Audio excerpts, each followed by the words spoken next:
Alhamdulillah sebagai pendukung Ganjar Mahfud saya masih bisa menikmati bagaimana terpilihnya Prabowo Gibran sebagai calon presiden RI. Ya masih saja calon karena belum dilantik kan.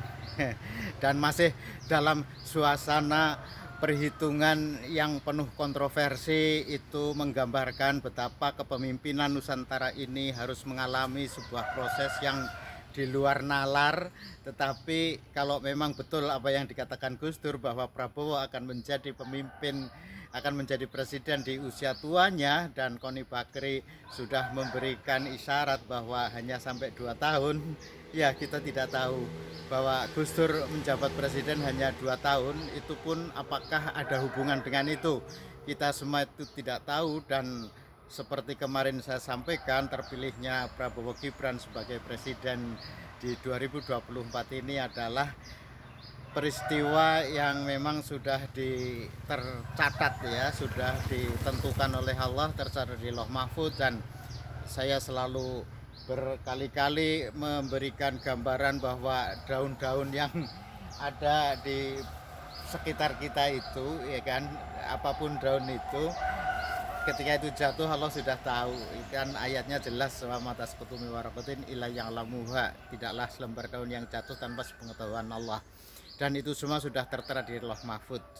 Daun yang jatuh saja sudah tertera di Lauh Mahfuz bahwa Prabowo Gibran itu menjadi presiden dan wakil presiden itu pun sudah tertera di sana. Walaupun sebagai pendukung Ganjar Mahfud, saya yakin betul dengan apa yang sudah berkali-kali disampaikan dari penjaga kabar kuburan, senantiasa memberikan gambaran Ganjar Mahfud itu adalah tokoh yang ditakdirkan untuk mengawal ideologi Bung Karno satu sisi, dan yang kedua Pak Mahfud MD orang yang ditakdirkan untuk mewarisi nilai-nilai perjuangan Bung Hatta dalam hal konsep membangun ekonomi.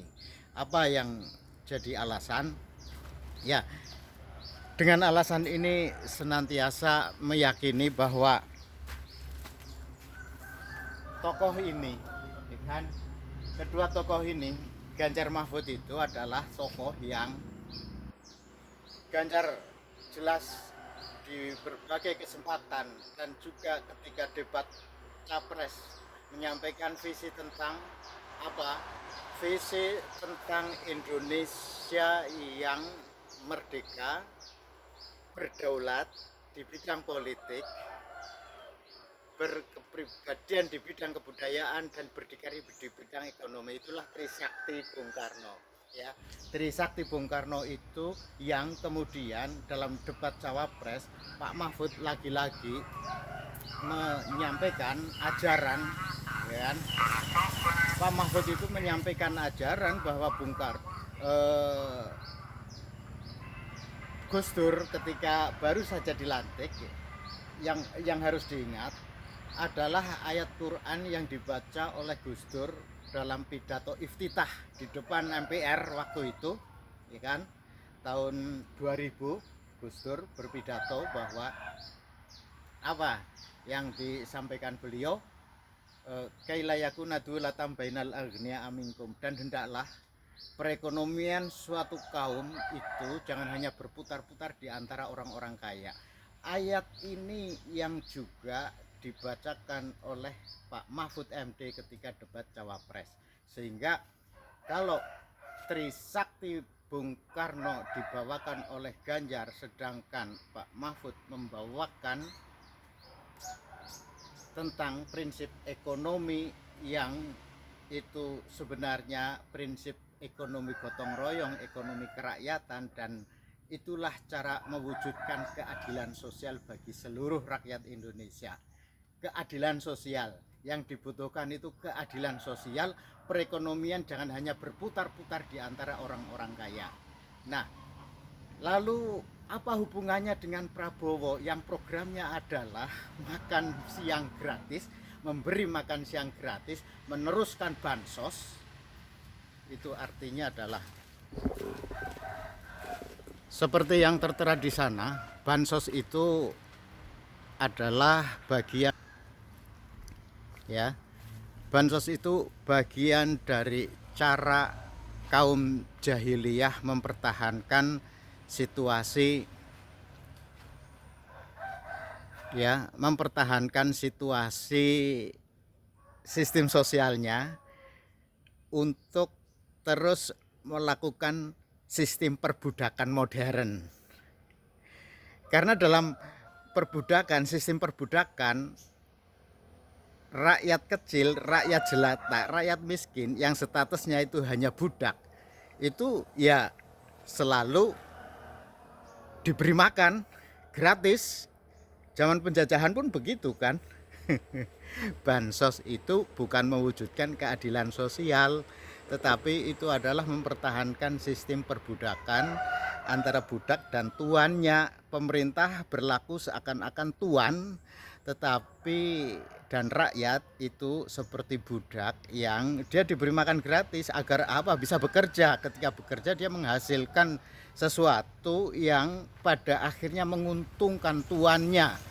Nah, disitulah yang dikatakan bahwa keadilan sosial bagi seluruh rakyat Indonesia itu bukan dengan menyebar bansos, BLT, tetapi harus bagaimana meningkatkan kaum proletar, kaum marhaen untuk lebih produktif, dan itu butuh intervensi, butuh campur tangan pemerintah.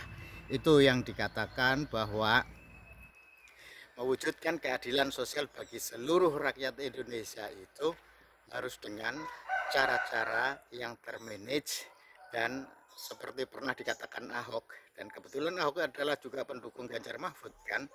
Ahok itu ketika menjadi gubernur, dia itu hanya mengadministrasikan sistem keadilan sosial. Jadi itulah yang diharapkan bisa terwujud dalam Indonesia merdeka, ya kan.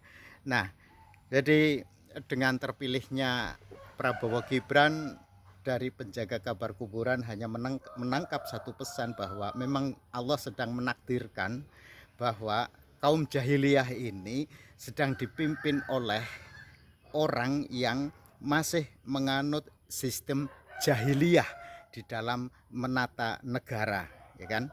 Negara jahiliyah itu bukannya tanpa aturan, ada aturannya, ada undang-undangnya. Undang-undang tentang perbudakan itu pasti ada.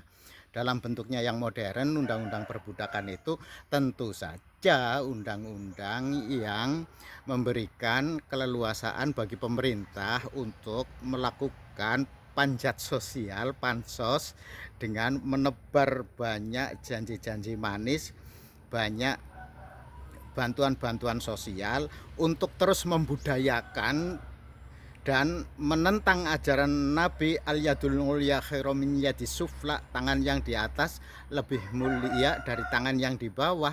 Itu tidak dipraktekkan, tetapi terus dipertahankan bahwa rakyat kecil untuk tetap menengadah ke atas meminta, dan dia tidak memiliki sikap dan kepribadian berdikari, berdiri di atas kaki sendiri, tidak sesuai dengan salah satu dari Trisakti Bung Karno. Dan itu yang sengaja saat ini sedang diperjuangkan oleh presiden baru nanti, kalau mungkin Allah menghendaki Prabowo Gibran dilantik menjadi presiden dan wakil presiden. Tetapi dengan perolehan suara yang diwarnai dengan kecurangan dan sebagainya, inilah saya masih akan terus menyuarakan bahwa Prabowo Gibran itu adalah presidennya kaum jahiliyah. Karena jahiliyah itu artinya sistem jahiliyah yang sengaja dipertahankan dengan program-program makan siang gratis. Itu kabar dari penjaga kabar kuburan.